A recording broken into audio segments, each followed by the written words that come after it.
Can you explain भाई how does Amazon work? Yes. और मुझे ये बताओ कि आज अगर मैं Amazon पे अपने ब्रांड को लिस्ट करना चाहता हूँ Right. और ग्रो करना चाहता हूँ, तो सबसे इंपॉर्टेंट स्टेप्स कौन से हैं जिनको फॉलो करना मैंडेटरी है? राइट, जब आप सेल्स करने जाओगे राइट, एक फंडामेंटल ग्रोथ इक्वेशन होता है राइट.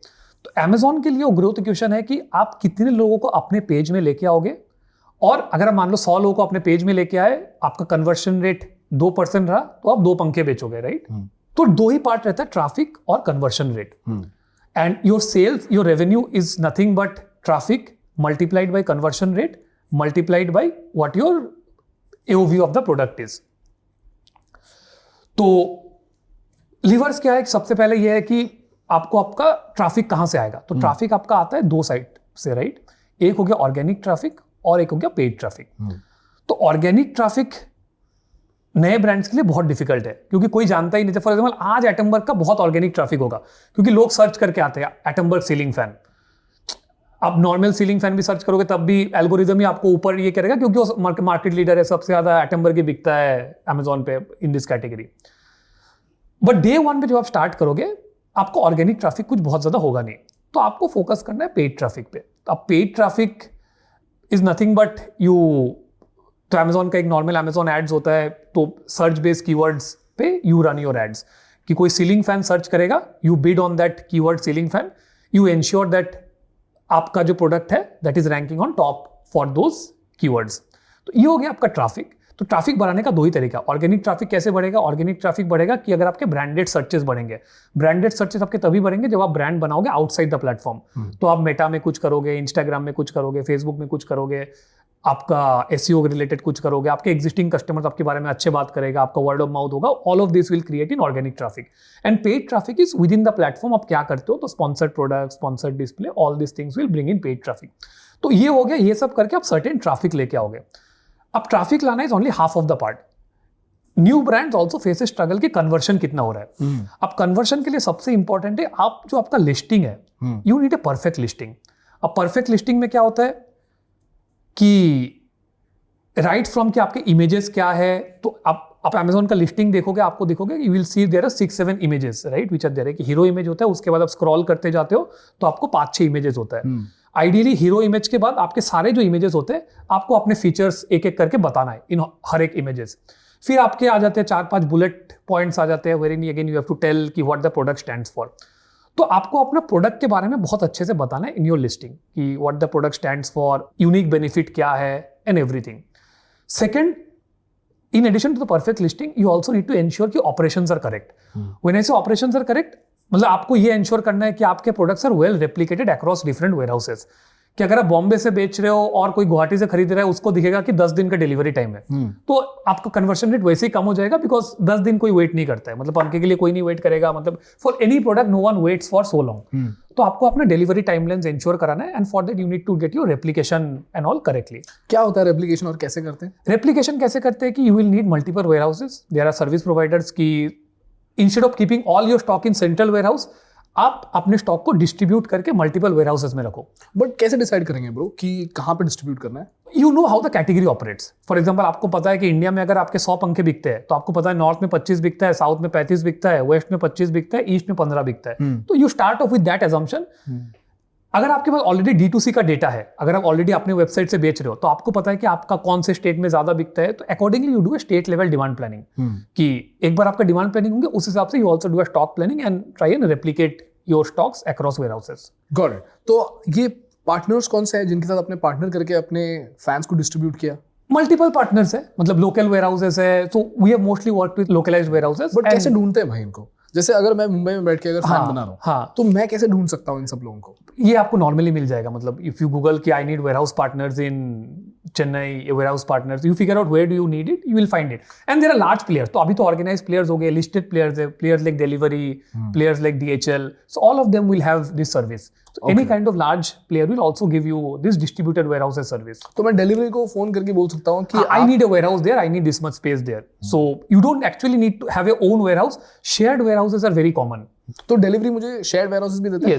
Yes. Perfect. Yes. ठीक है. तो you ensure कि your stock is correct, right? मतलब replication is correct so that your delivery timeline is the second biggest factor. जो आपने डिलीवरी टाइमलाइन की बात करी, Until what point does delivery timeline not matter? मतलब एक दिन 2 दिन मैटर नहीं करता है क्या? हाँ, तो अगेन डिपेंड करता है कैटेगरी टू कैटेगरी. तो हमारे कैटेगरी में हमको ये देखने को आया था कि anything beyond 48 hours the conversion rates plummet very deeply. Okay. Up to 48 hours people are okay.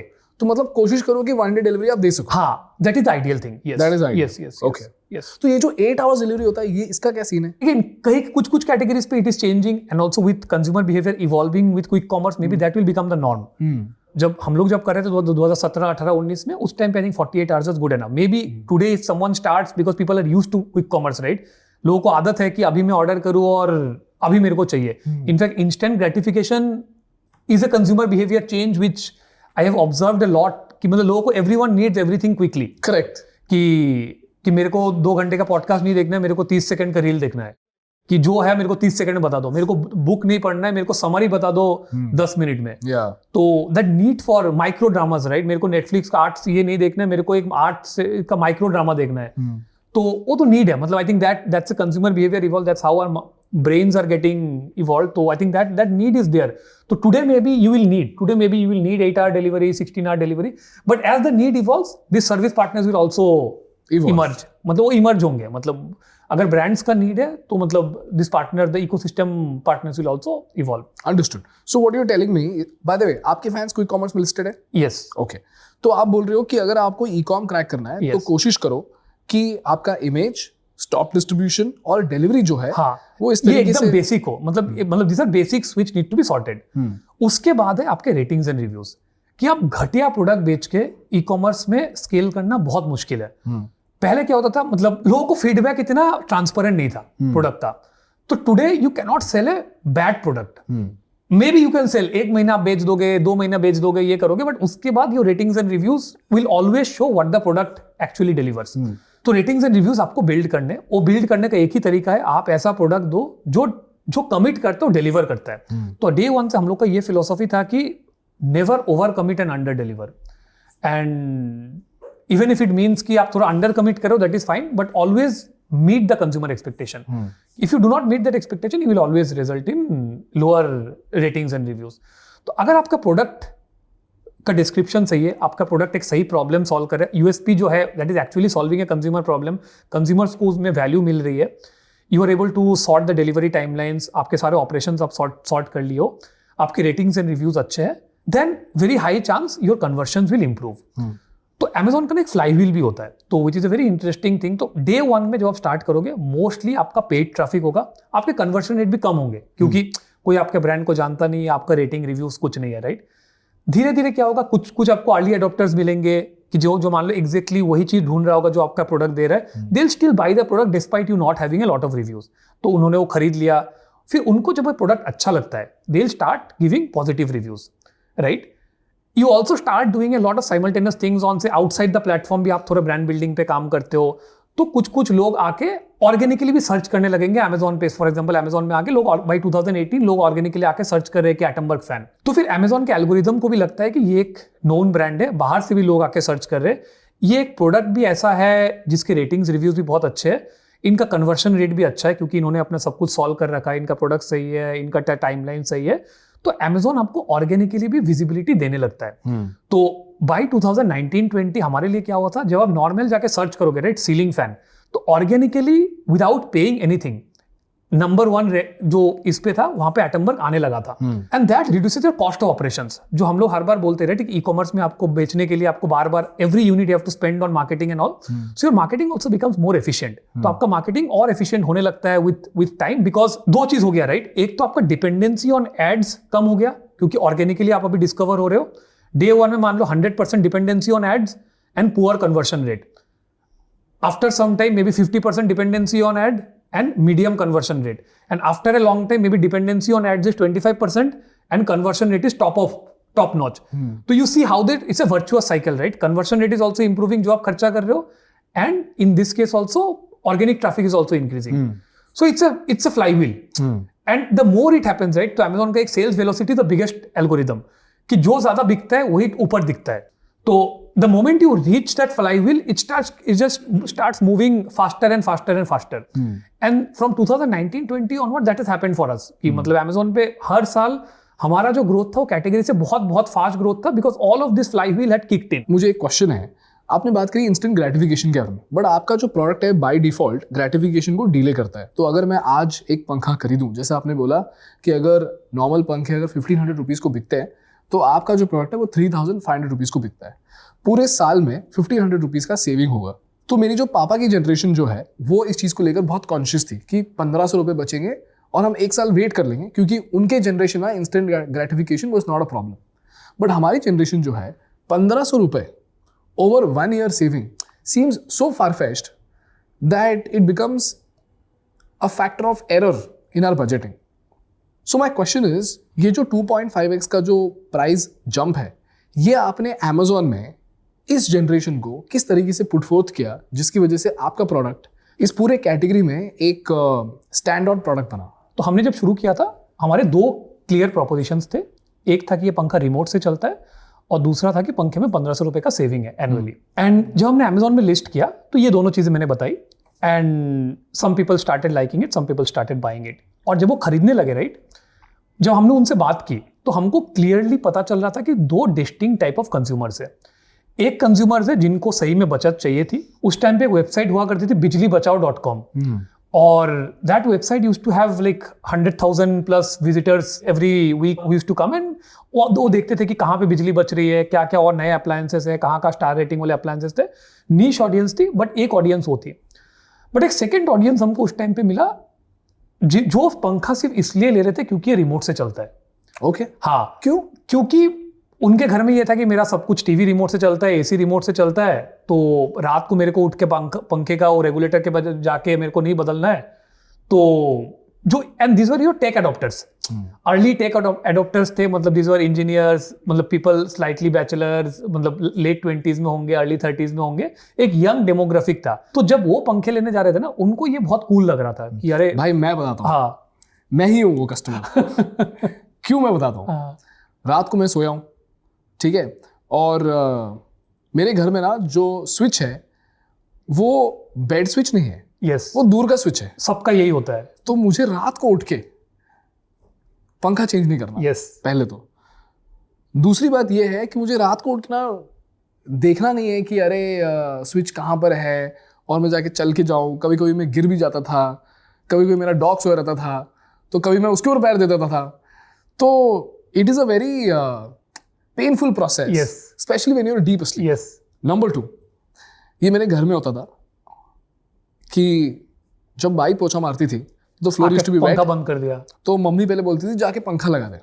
तो मैं जाता था पंखा लगाने को, फिर मुझे डांट पड़ती थी, क्यों चल के क्यों गया, अब मैं कैसे जाऊँ, उठ के थोड़ी जा सकता हूँ। यस, ठीक है, तो तब मैं सोचा कि अगर एक रिमोट होता ना तो मजा आ जाता। यस। उसके बाद मैंने ये रिमोट वाला कॉन्सेप्ट देखा और मुझे इतना बढ़िया लगा भाई। मैंने बोला ये तो कितना क्रेजी चीज़ है कि रिमोट से आप एसी तो चेंज कर ही सकते हो, बट अभी आप पंखा भी चला सकते हो, विच इज़ सो हेल्पफुल।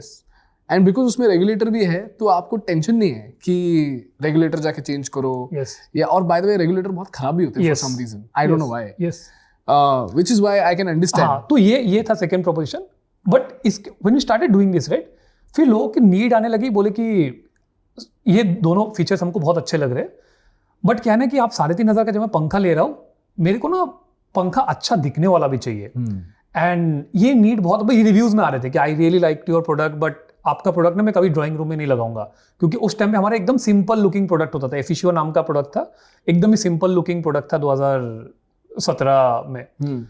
तो कंज्यूमर्स बोलने लगे कि आप कुछ डिजाइन में भी कुछ इनोवेटिव कुछ लेके आओ।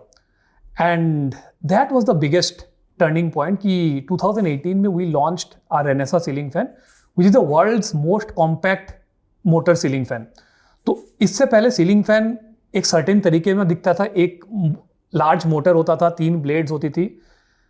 तो हमने उसका सीलिंग फैन का जो मोटर का फॉर्म फैक्टर है, हमने उसी को चेंज कर दिया था।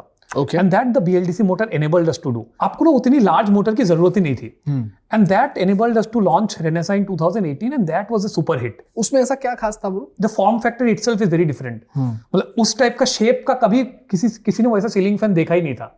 Say for example you see few of this things, right, which are there, जो ऊपर जो है, तो the fan motor is also of the same shape. Okay. Yeah.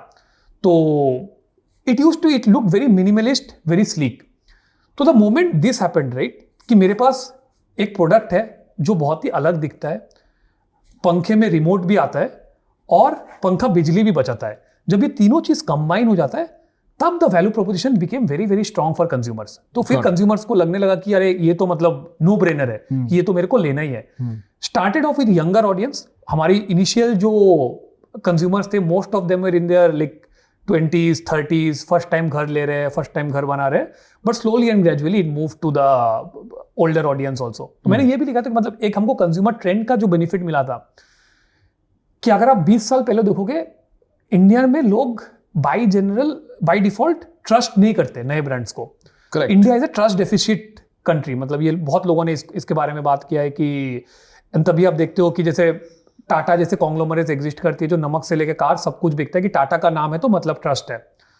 But ये जो चीज है ना, मतलब 10 years बैक हमने ये ऑब्जर्व किया था कि ये थोड़ा थोड़ा चेंज हो रहा है कि जो यंग ऑडियंस है, जो यंग जनता है, they are okay to try out new things. मतलब उनके लिए ना एक्साइटिंग चीजें ज्यादा इंपॉर्टेंट है कि प्रोडक्ट में क्या फीचर्स है, क्या बेनिफिट्स है, नया क्या है।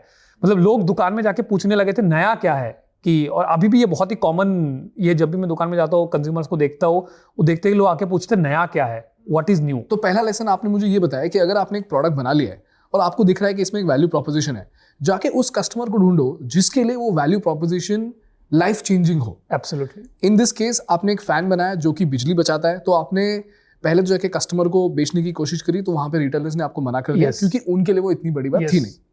फिर आपने देखा कि ऐसा कौन सा कस्टमर बेस है जिनके लिए लाइफ चेंजिंग है, और तभी जाके आपने सिरामिक्स फैक्ट्रीज को ढूंढा जहां पर 1000 फैंस है, तो एट स्केल उनके लिए जो सेविंग है वो ह्यूज है। साल का 15 मतलब 20-15 लाख 20 लाख रुपए है। तो आपने ये देखा कि उनके लिए जो ये सेविंग है उनके लिए क्रिटिकल है, तो आपने पहले उनको बेचा, तो वहां पे आपने प्रोडक्ट मार्केट फिट हिट किया, जिसकी वजह से आपको रेवेन्यू जनरेट होना शुरू हो गया। और आप ऐसा करते करते जब आपने पूरे क्लस्टर को एड्रेस किया और एडजेसेंट इंडस्ट्रीज को एड्रेस किया, तो आप 1.5 से 2 करोड़ के रेवेन्यू तक पहुंच गए पर मंथ। उसके बाद आपने मुझे बताया कि Amazon में जब आप B2B से B2C जाते हो, Amazon is one of the best platforms, और वहां पे आपने मुझे बताया कि traffic into conversion into AOV is equal to sales. और अगर आपको कन्वर्जन चाहिए तो आपको परफेक्ट लिस्टिंग होना चाहिए, अच्छा इमेज होना चाहिए, आपका जो स्टॉक है वो well distributed across the country होना चाहिए, डिलीवरी टाइम जो है इफ पॉसिबल 24 आवर्स से कम होना चाहिए, रेटिंग और रिव्यूज अच्छे होने चाहिए, उसके लिए प्रोडक्ट अच्छा होना चाहिए। If you do this well, तो you will end up in a virtuous cycle where organic traffic will generate sales for you and your performance marketing budget will go down. Eventually, you can choose to deploy performance marketing budget if you want to grow faster, but you have a choice over there because of which you'll be able to generate sustainable revenue. और फिर हमने बात करा कि instant gratification और delayed gratification के बारे में, कि अगर आपका एक प्रोडक्ट है जो आपको 1 साल में सेविंग देने वाला है, तो कस्टमर आपके प्रोडक्ट को खरीदेगा क्यों। और वहाँ पे आपने मुझे एक बहुत इंटरेस्टिंग चीज़ बताई कि वैल्यू प्रोपोजिशन आपके हिसाब से सेविंग था, लेकिन कस्टमर के हिसाब से रिमोट भी था, जो कि काउंटर इंट्यूटिव पर्सपेक्टिव है, जो कि आपको कस्टमर से बात करके ही समझेगा। तो इसमें लेसन ये है कि अगर आपको इंडिया में कंज्यूमर ब्रांड बनाना है तो कंज्यूमर से बात करते रहो। अगर आपने कंज्यूमर से बात किया तो आपको समझ में आएगा कि वो चाहते क्या है और वो आपके प्रोडक्ट में वैल्यू क्या करते हैं। What are you doing right and what can you do better. तो what are you doing right में आपका रिमोट वाला प्रोपोजिशन था। What can you do better में आपको मालूम पड़ा कि एस्थेटिक्स आप काफ़ी बेटर कर सकते हो, तो आपने एस्थेटिक्स पे ध्यान दिया, और तब जाकर आपने कंज्यूमर स्पेस में PMF इस हिसाब से हिट किया कि आपका रेवेन्यू शूट अप होने लगा। Is that correct? Yes. If this clip gave you value, please subscribe to this channel so that we can keep bringing you game-changing business insights.